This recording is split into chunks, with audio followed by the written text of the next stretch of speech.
DAB digital radio, online and on your smart speaker. This is Times Radio, the voice of the times.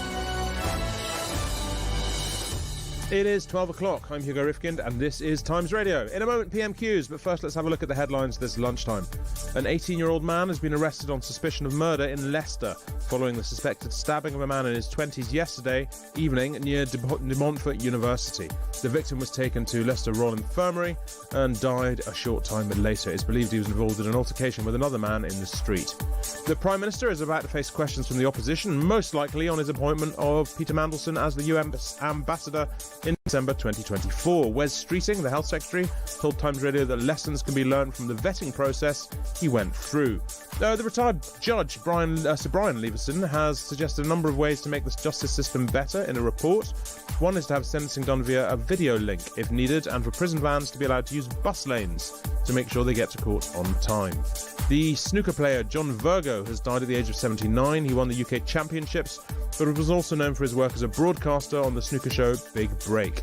There will be more news in an hour. We will have a full news roundup at 1 p.m. But now live on Times Radio and on the Times YouTube channels, it's time for this. PMQs Unpacked on Times Radio. Unpacking the politics and cutting through the crossfire. And I'm joined, as always, by the Times chief political commentator, Patrick Maguire. Hello, Patrick. Hello, Hugo. How are you? I'm all right, thank you. Busy day?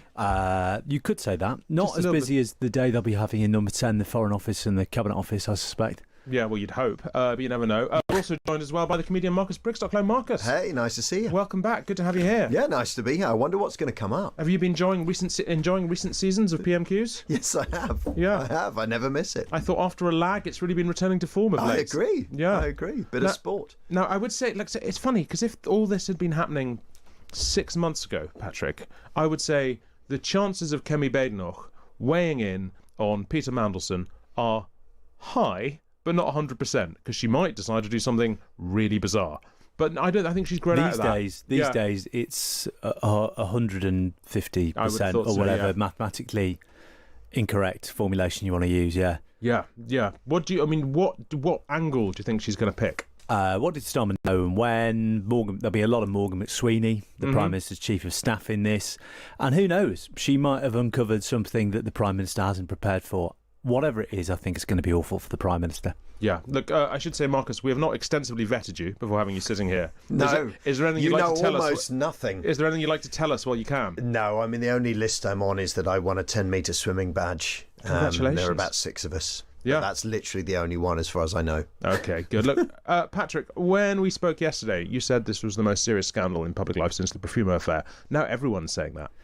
To be fair, I cribbed that off a colleague, but it turned out they cribbed it off another colleague, and then I went to that colleague to apologise for cribbing their analogy, and they themselves said, "Don't worry, I stole it off my boss." So, right. Okay. Fine. It turns out we're just all independently really astute observers of British political history. The original line was in an email sent by Mandelson. To Jeffrey Epstein. Yeah. Planting. I hope this never comes out. It'll be the worst scandal since Perfumer. Did you watch, Marcus, last time she weighed into Keir Starmer about Peter Mandelson? Yeah. But I mean, the thing fundamentally is we, the Prime Minister, sent a duplicitous, crooked liar who doesn't much mind what company he keeps to hang out with Donald Trump. Mm-hmm. There is a version of events where the Prime Minister goes, guys, this was the right call. Well, that's kind of it. I mean, we were talking about this earlier on the show, and Patrick, interested to know your views on this as well, but when Mandelson was appointed, the Epstein stuff did come up quite a lot, and there was this often understated, but frankly often stated view, that's going to help. You know what I mean? Yeah. That sort of, there was a sort of who isn't sentiment. No, it wasn't just that. It was also a kind of like maybe they met before in a hot tub somewhere. You know what I mean? Yeah. It was very much there as a subtext. So I think that you can imagine a degree of chagrin in Number 10 going, hang on, the rules have changed. Yes, exactly. Or the idea that it couldn't possibly be a political difficulty because it would be an even bigger political difficulty for Donald Trump. Now, what's interesting about the way this is unfolding is that Trump is barely, obviously we're in the UK, but Trump is barely being mentioned, and he's getting a bit of heat from, others in the sort of small element of the Republican Party and the American press. But really, it's sort of been the dog that hasn't barked in all of this. Yeah. He's a tiny bit Suish.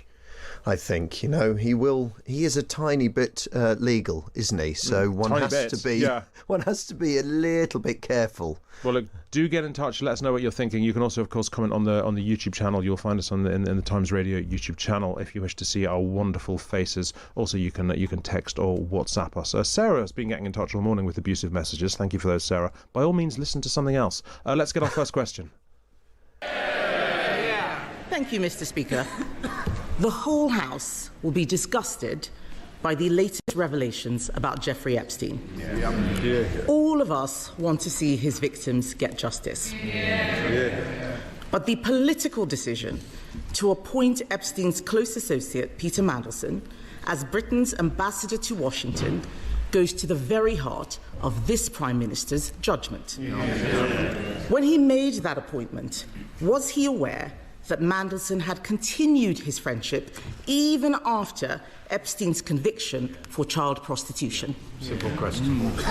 Mr. Speaker, let me start where I must, with the victims of Epstein, and all of our thoughts are with them.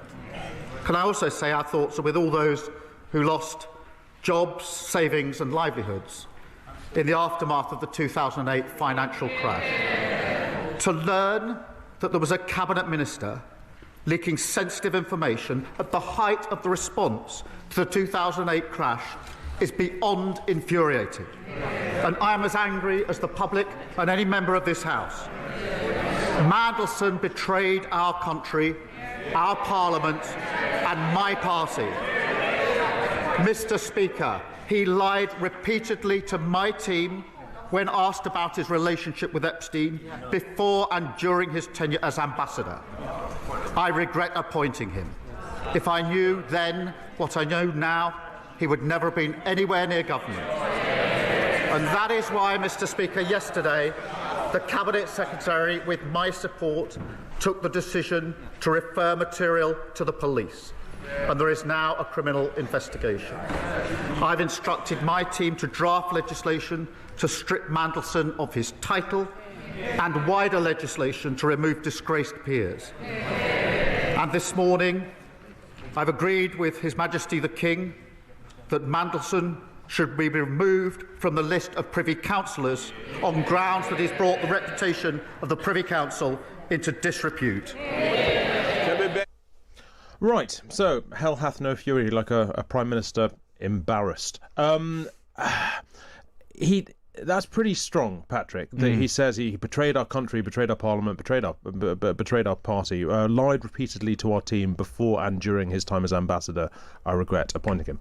Doesn't answer the question of what he did tell them. No, because the answer to the question, the truthful answer, what we assume is the truthful answer, undercuts all the sound and the fury, which is there is no way he didn't know that Peter Mandelson had continued. But there were photos. There were photos. There were, more pertinently, lots of reports about Peter Mandelson having gone to stay in Jeffrey Epstein's flat in 2012, which was some years after his conviction, 3 years after what Peter Mandelson called Liberation Day in an email to Jeffrey Epstein that we've all been reading this morning. So you can be as angry as you like if you're the Prime Minister. You can be as indignant, you can say Peter Mandelson lied, and all of those things might be sincere and some of them might be true. The problem is Kemi Badenoch is going to ask him again, despite your sound and your fury right now, what exactly did you know?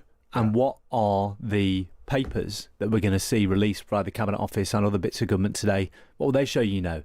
And I don't think he can get away for 6 questions without acknowledging that, yeah, I did know, but I didn't think it was a problem. That thing about the Privy Council, I believe that's breaking news. I don't think we've heard that already. News, he agreed with the King. So he will no longer be the Right Honourable Lord Mandelson of Hartlepool and Foy. Yeah, I mean, also hearing saying he agreed with the King. I can imagine the King going, "Oh no, not Peter."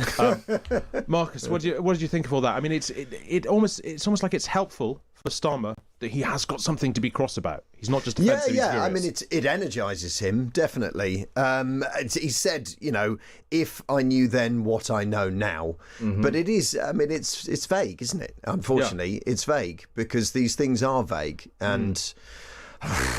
I don't know. I mean, I thought it was pretty robust to begin with, but as you say, it can be very not. We'll just continue to ask the same question: what did you know? What did you know? What did you know? And the answer probably is not this. Yeah. I mean, he kept up his association with Epstein, sure, but it was not known, I think, seemingly by anybody but Mandelson and Epstein, what the nature of these emails was. You know, I know you said it more or less as a joke, but I'm actually thinking now, actually, if you came back and said, yeah, we did know, but we thought it'd be helpful, that actually wouldn't be the worst answer. In real life, it wouldn't be the worst answer. I mean, you just can't in the Commons, but I think it's close to the truth. Let's get question 2. Mr. Speaker, I asked the Prime Minister a very specific question.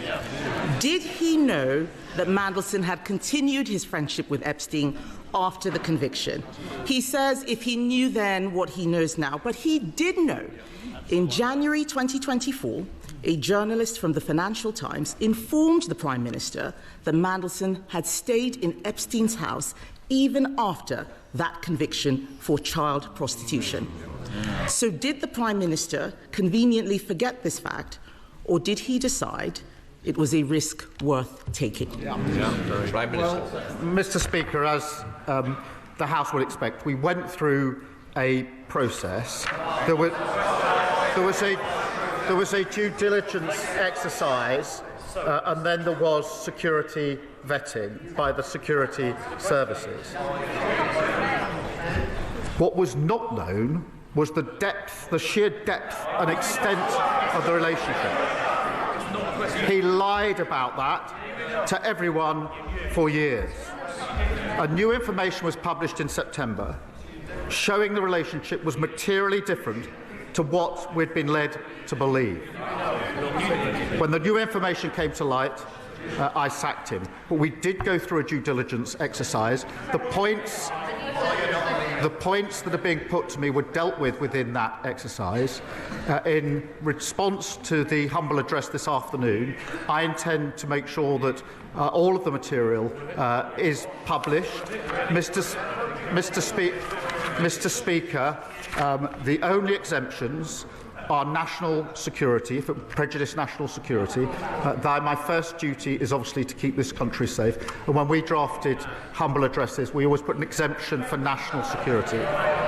But also anything that will prejudice international relations.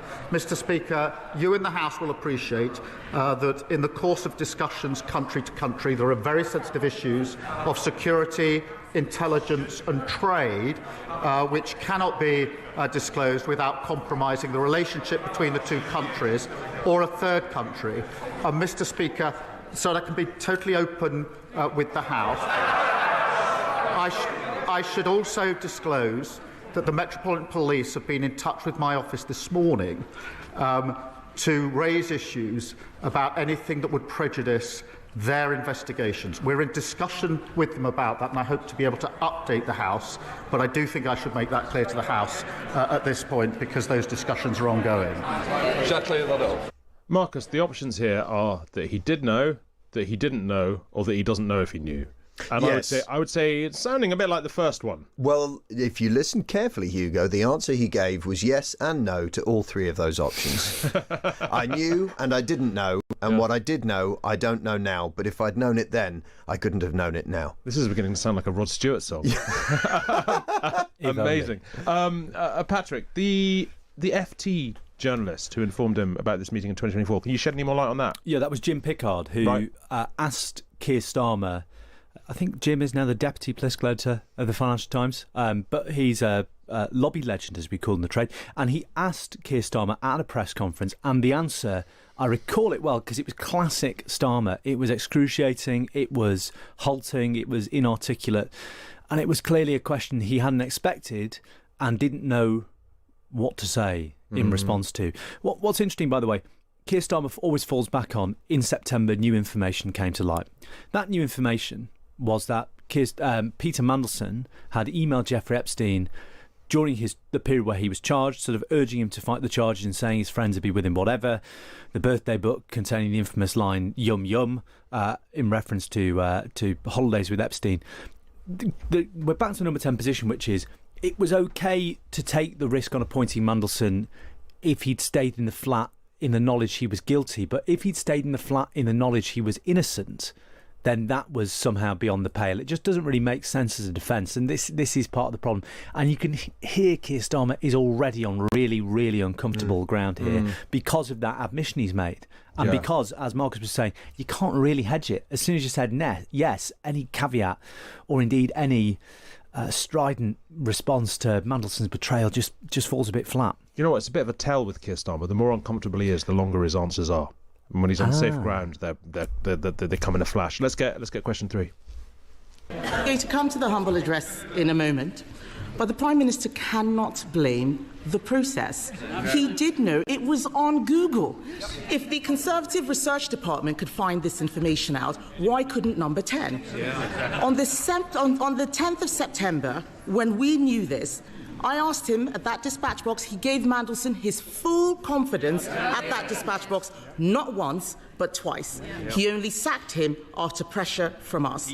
I am asking the Prime Minister something very specific, not about the generalities of the full extent. Can the Prime Minister tell us, did the official security vetting he received mention Mandelson's ongoing relationship with the paedophile Jeffrey Epstein? So clear. Prime Minister. Yes, it did. As a result, various questions were put to him. I intend to disclose to this House all of them, the national security, prejudice to international relations on one side. I want to make sure this House sees the full documentation, so it will see for itself the extent to which time and time again Mandelson completely misrepresented the extent of his relationship with Epstein and lied throughout the process, including in response to the due diligence. So, a while ago, I interviewed a bunch of people from Special Forces, SAS, SBS, and they talked about how they are taught a technique that when you are interrogated by the enemy, it's called controlled release. That you know you're going to have to give the information eventually, but you try and delay it for as long as possible, so that when you do finally give it, you look like you're being honest and their strategy is working, and so they keep doing their strategy so they don't hurt you anymore, basically. That was controlled release. He could have said that in answer 1, but no, he says it in answer 3. You know what I mean? Yeah. I mean, he says yes, it was known, and then questions were put to him. But what were those questions? Were they, Peter, this whole Epstein thing? That's fine, isn't it? Do you think that'll be all right? Yeah. Do you think? Tell me honestly, Peter. Do you think that might play out badly? No, it'll be fine. And off he went. I mean, it does seem eye-wateringly vague. Yeah, I mean, it is helpful to him that he could just give a clear yes, it did to that, Patrick, isn't it? Is it helpful for Keir Starmer that the answer is yes, it did? Isn't it? No, because the answer is yes, it did. But if it hadn't, it'd be preposterous. Because as you said, it was on Google. Yes, of course it was on Google. But then the issue goes from how extensive was your vetting to your vetting turned up the fact that there's no good answer from this outcome. Either the vetting was really extensive. I don't see how it could have been so extensive to get the Epstein files. Although the US administration had the Epstein files, why didn't they ask them? Use that special relationship to say, by the way, can you just do a quick search of these files for Peter Mandelson's name? Or the vetting was cursory, but it turned up this big red flashing warning light saying, friends with Jeffrey Epstein, this way danger lies. So it's not great. Would you like to know the 3 questions that were asked of Peter Mandelson? We know that already, do we? We do. The 3 questions were, after the official vetting report, the Prime Minister asked why he continued his friendship with Epstein after he was first convicted, why he stayed at one of Epstein's houses when the financier was in jail, and was he a founding citizen of an ocean conservation charity that Epstein had backed? Wow, I mean, the third one's a real curveball there. No one was ready for that. Yeah. But I can see, like I said, that's super vague, but I can see asking those 3 questions. That's not so far away from Peter, old chap, this thing. Do you think this will be all right? Yeah. Do you know what I mean? The answer was obviously, it'll be fine. Exactly. And there are, in international diplomacy, there are a bunch of questions you would never ask. Like, for example, now you're an alcoholic, aren't you? Do you think that'll help, or do you think it'll hinder? Can you, for example, drink 7 or 8 whiskies and then continue to make eye contact with the person you're talking to? I mean, that is part of what diplomacy is. Are you the right sort of person to grease these sorts of wheels? And it does come back. I'm not defending Mandelson. It was clearly the wrong choice. But it does come back to, well, who do we send everywhere? Who does everyone send everywhere? And they're not great guys. Patrick, those questions that you just could tell us, are they, to what extent are they in the public domain? Where did they come from? They came in this instance from Laura Koonsberg Twitter feed. She was re-promoting a piece she wrote just after Mandelson's sacking. So this has been known a while. Yeah, that's been known a while. That Number 10 would have briefed that and they would have said Mandelson lied in response to those questions, so we couldn't possibly have known. But it all comes back to the Prime Minister's value judgment, moral judgment, political judgment. OK, I knew he was clearly mates with this guy after he was a convicted paedophile. What kind of friendship was it? So, yeah. Yeah, well, I mean, and I guess there's no easy way out, because either he gave them an honest answer, in which case they appointed him anyway. What Keir Starmer's saying is that he lied to us, but if he lied, again, as Marcus says, if he lied in a way that was just like, yeah, it's fine, then the judgment question just gets deferred to whether you accept that or you don't accept that. Let's get the next question. Mr. Speaker, I think it is shocking what the Prime Minister has just said. Absolutely. How can he stand up there saying that he knew, but he just asked Peter Mandelson if the security vetting was true or false? Yeah. This is a man who had been sacked from Cabinet twice already for unethical behaviour. That is absolutely shocking.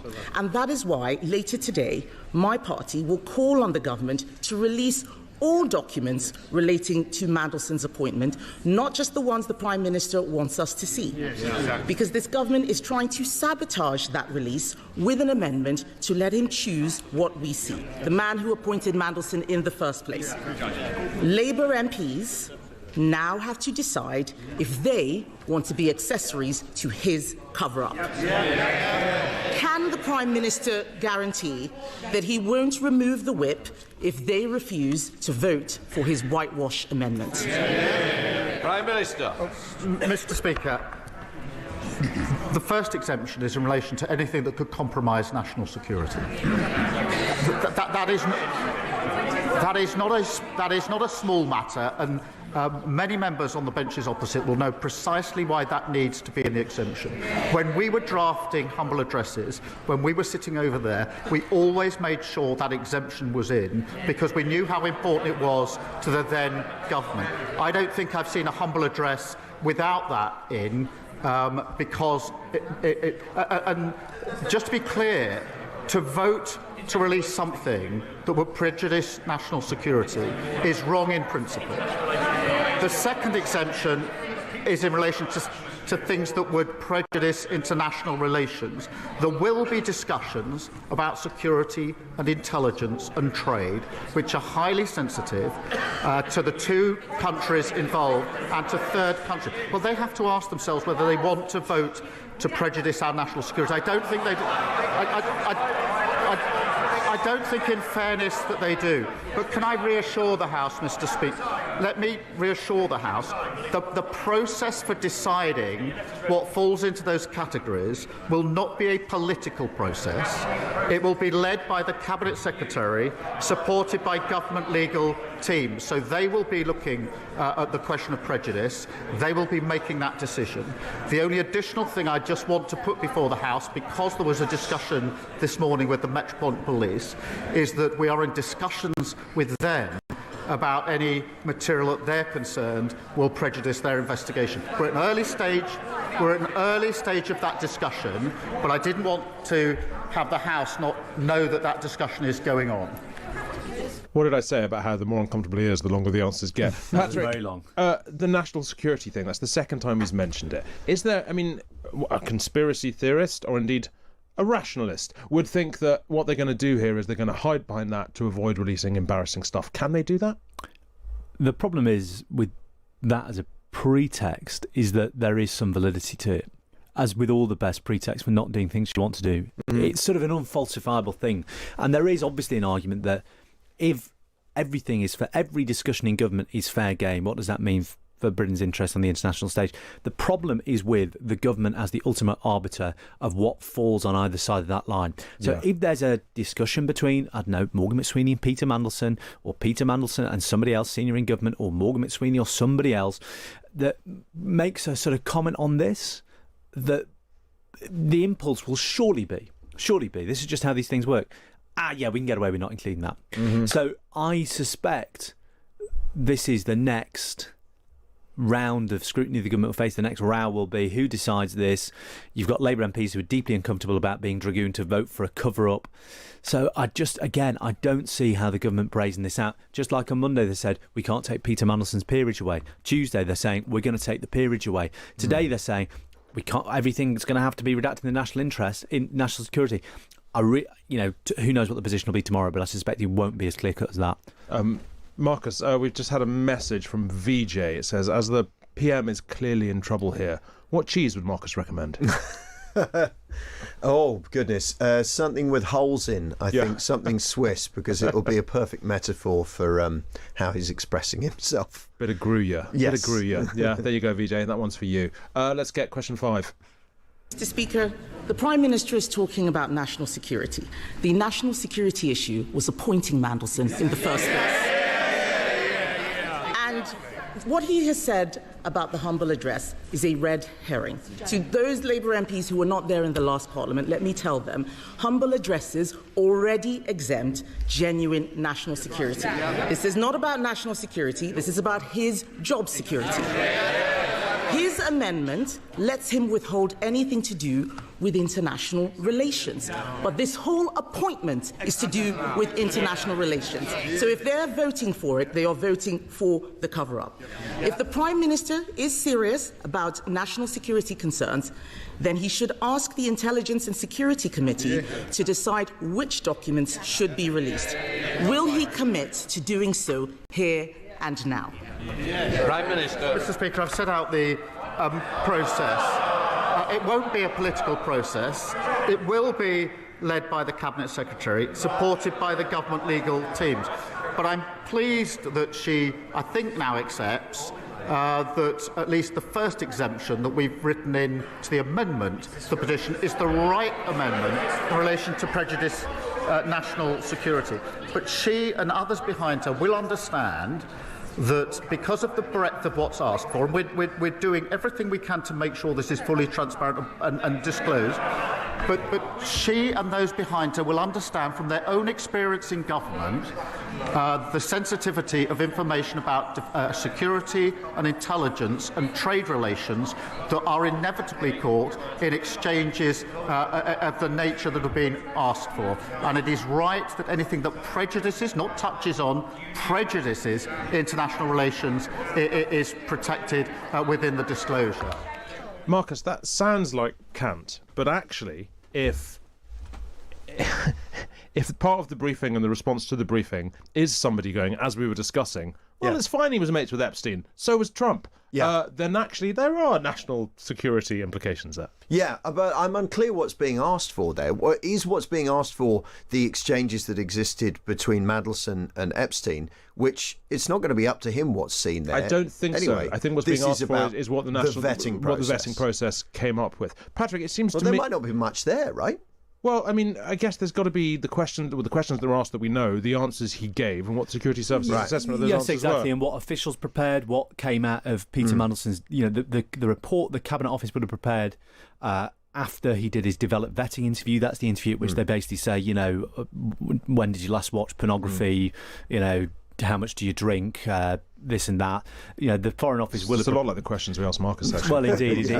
Well, that's the standard booking inquiry on Times Radio. There'll have been papers that went to Prime Minister saying, by the way, this is what we know about him and Epstein, a bit like Googling, no doubt. But what might not exist, and again, this will cause another massive transparency row, is lots of people in government have disappearing messages on WhatsApp. So they might go looking for exchanges between Peter Mandelson and Morgan McSweeney, or Morgan McSweeney and whoever, or lots of special advisors, lots of people in politics now, take that decision. Yeah, for sure. It struck me. Sorry, before we move on to this, Patrick, Kemi Badenoch's line there that it shouldn't be the Cabinet Secretary of the Cabinet Office that decides what's released. Refer this to the ISC. That's pretty smart, isn't it? Yeah, exactly. And that is exactly what we're saying in our last round of analysis, right? Was where this goes now is the Prime Minister cannot possibly be a political operation with a political interest in this being less bad than it could be, cannot be trusted to do this. Give it to an impartial person, and a retired judge or the ISC or something like that. Yeah, let's get question 6. If that was really the case, then he wouldn't mind if the ISC had a look. And let's be clear, he says the Cabinet Secretary makes it non-political, but that doesn't make it independent. What we want is an independent look. The ISC is independent. The Cabinet Secretary works for him. We know that there will be a cover-up because this implicates the Prime Minister and his Chief of Staff, Morgan McSweeney, a protege of Peter Mandelson. The Prime Minister chose to inject Mandelson's poison into the heart of his government on the advice of Morgan McSweeney. His catastrophic lack of judgment, telling us now that he did know, has harmed the special relationship. It has endangered national security. It's not the humble address, it's him. It's compromised our diplomacy and it has embarrassed our nation. After all of this, does he have the same full confidence in Morgan McSweeney that he had in Peter Mandelson? Prime Minister. Morgan McSweeney is an essential part of my team. He helped me change the Labour Party and win an election. Of course I have confidence in him. But, Mr. Speaker, whatever is slung across this dispatch box, I don't think it's right for the Cabinet Secretary to be denigrated in that way and to suggest that he would be involved in a cover-up. There's the politics that comes over the dispatch boxes, but I honestly don't think it's right to impugn the Cabinet Secretary in that way. And I suspect in their heart of hearts, many on those benches would agree. Mr. Speaker, I'm as angry as anyone about what Mandelson has been up to. The disclosures that have been made this week of him passing sensitive information at the height of the response to the 2008 financial crash is utterly shocking and appalling. He's betrayed our country. He's lied repeatedly. He's responsible for a litany of deceit. But this moment demands not just anger, but action. And that's why we've moved quickly, referring material to the police, publishing legislation so we can remove titles from disgraced politicians, and stripping Mandelson of his Privy Councillorship. That is what the public expect, and that is what we will do. So, Patrick, Kemi Badenoch, she mentioned Morgan McSweeney 3 times. If she said that in a mirror, he'd have come out of it and killed her. That's how it works, isn't it? Yeah, indeed. Very interesting for Keir Starmer to lash Morgan McSweeney's mast, lash him to Morgan McSweeney's mast. Usually the pro forma answer when named advisors come up, right, these are people who can't speak in public themselves or defend themselves in public, it will be, I don't comment on staffing, it's unfair to mention them. That's Keir Starmer launching a full-throated defence of his chief of staff. Who was the link between Starmer and McSweeney? They were never particularly close themselves. One of the people who was pushing his appointment internally. So, Keir Starmer has potentially made several hostages to fortune there, or made several admissions about his judgment that, let's see how they look in a week's time. Yeah, indeed. Yeah, deliberate choice by the Tories to turn fire onto Morgan McSweeney, and when you're being talked about that much, and you're you're supposed to be in the background, that's not super, is it? No, exactly, and that's the aim, isn't it? And make sure everybody's aware of that name and that it's out there. I thought it was particularly interesting that Kemi said that this has harmed the special relationship, and I think that is right, because what Trump and his administration have seen is that when we find out one of our guys is closely associated with Epstein, he's got rid of. I mean, that will harm the special relationship, because that's the exact opposite of the Trump administration's approach. Yeah, look, I should just say Oliver gets in touch while we're talking about all that discussion there of the Cabinet Secretary. Makes a very good point, basically. He's basically pointing out that, so Starmer's saying it's the Cabinet Secretary who's going to decide what is revealed. Gordon Brown has said that he asked the Cabinet Secretary, the same Cabinet Secretary, Chris Wormold, to examine communication about the sale of assets between Mandelson and Epstein in September of last year, and that didn't happen. So effectively, this is the Cabinet Secretary investigating the Cabinet Secretary, which isn't going to end well. Yeah, indeed. Look, this isn't going to end well for anybody at the top of government. I have to say, watching that, I was just struck by this overwhelming feeling that, as absurd this is to say, fewer than 2 years into this government, and we've said it before, this really feels sort of slightly end of days. It has a sort of late Partygate feel to it. It's sort of, regardless of whose fault it was or who was mates with who, ultimately, there's no way to spin this other than as a pretty an unforced and spectacular error of judgment by the Prime Minister himself. Look at the faces of everybody on the front bench. It's this sort of how do you come back from this in terms of the authority of the office and the dignity of the office? It's just really bad for the Labour Party and the Prime Minister. Well, look, stick with us. That is the end of the main exchanges. We'll be back in just a moment with a bit more with the best of the rest. Times Radio Breakfast with Kate McCann and Stig Abel.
Please.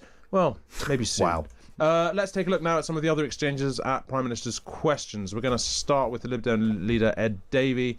He asked both of his questions about Peter Mandelson and Jeffrey Epstein. Let's listen to the second of those two questions. Speaker, the Polish government think Epstein may have been spying for Vladimir Putin. Is the Prime Minister concerned that Peter Mandelson may have been leaking state secrets, not just to a paedophile American financier, but also a Russian agent? Well, Mr. Speaker, he talks of a public inquiry. Obviously, the focus now has to be on the criminal investigation which has started. As he knows, that investigation will go wherever the evidence leads it, and I've made it absolutely clear that the government will cooperate, as he would expect, with that criminal investigation wherever it goes. Patrick, I mean, that's the kind of stalling answer you'd expect, but, I mean, and it's a fair question from Ed Davey, but it was never really going to go anywhere, was it? No. I think it's the Lib Dems have been talking about this quite a bit over the past 24 hours, but the mere suggestion just makes this seem a hell of a lot worse for the government, right? Who knows what was shared with Epstein? Who knows who knows with whom Epstein was sharing it? Right? That's the big problem. Early in the week, I spoke to Nick Butler, one of the Gordon Brown advisors, whose memos were shared with Jeffrey Epstein inadvertently. Well, sorry, very much the opposite of advertently. Vertently. By Peter Mandelson, and he said, look, presumably this was an opportunity for Epstein to make money. Who knows what else it was an opportunity for? I mean, there's not a question you can ask that you can't make sound even worse by just throwing in Vladimir Putin, Marcus. Exactly. Well, I mean, Ed Davey, there's not much left for him, was there, other than to go, I mean, this seems bad. Could it be worse? Yes, it could definitely be worse. And it probably is. Let's get the next question. This is Liz Saville-Roberts. She's the leader of Plaid Cymru at Westminster. The victims and survivors of Epstein and his circle of overprivileged elite are at the forefront of my mind here and now. Mandelson, we now know, described Epstein's release from prison after being sentenced for child sex offences as Liberation Day. This man's association with Epstein was known when the Prime Minister personally appointed him as the UK's ambassador to the USA. Yep. How can we trust the Prime Minister's judgment? And in questioning that, how can we trust him to remain as Prime Minister? Can I join her in the disgust in the comments that she just read out? But to be absolutely clear, the scale and the extent of the relationship between Mandelson and Epstein was not disclosed. On the contrary, it wasn't just not disclosed. Mandelson lied throughout the process and beyond the process. He lied, and he lied again to my team. Luke Charles. Marcus, if you're friends, if one, not to say you, no, I want to be absolutely clear and say I'm not. If one were friends with Jeffrey Epstein and one with Peter Mandelson, yes. I suppose at this point one's not going to be that careful about the emails one sends, because you're thinking, I'm already Peter Mandelson. It's not like they're ever going to do anything insane, like maybe the ambassador to the United States. I'm clearly done. You know what I mean? Yes, exactly. Yeah. And I am fascinated by what has passed through Peter Mandelson's mind since he was removed as ambassador. Yeah. Because he has known that these emails absolutely must be in this enormous pile of files held by the DOJ in the States, and that there's some likelihood that they would come out. And yet he's been cropping up on interviews, giving little bits of political wisdom here and there, and when he's asked about his friendship with Epstein, says, oh yes, well of course I massively regret it and all of that, knowing all the time this was inevitably going to come out, wasn't it? What's interesting is that there was... What I find really fascinating is looking at these emails, right? Peter Mandelson's rebuttal response to all of this thus far has basically been, before the yum stuff and the birthday book and all that was, I regret ever having been introduced to Jeffrey Epstein by Ghislaine Maxwell. Sorry, everybody. Which sort of implied a sort of, loads of rich people were introduced to Jeffrey Epstein, loads of people were at the parties. What's different and what you learn from the release is he was speaking to Epstein all the time about literally everything. Yes. Business and personal.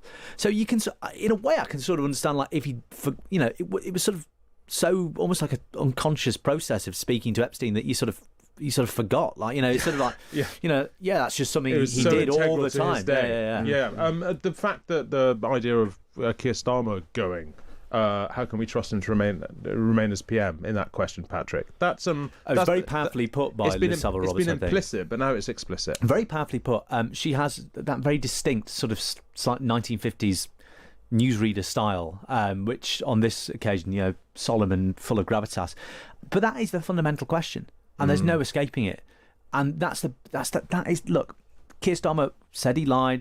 Privy Councillor, in news management terms, there's plenty for people to clip up and say the Prime Minister's furious.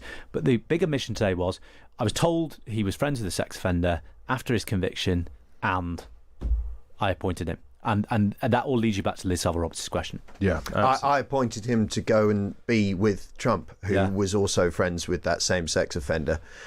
Again, I am not defending it. It's not the right thing to do. But as a piece of politics, there's some sense at play, right? Yeah, indeed. Well, look, Marcus is sticking with me. Patrick Maguire, thanks very much for your service. My pleasure. Great to have you here as always. That has been PMQs Unpacked. Stick with us. This is Hugo Rifkind here on Times Radio. Chloe Tilley and Callum MacDonald on Times Radio Breakfast with Visit Scotland. Discover Times Radio's essential weekend briefing, where intelligent conversation meets incisive analysis of all the big stories making the headlines. Exploring the wider news agenda with guests from across politics, business, the arts and more. Chloe Tilley and Callum MacDonald on Times Radio Breakfast, Saturday and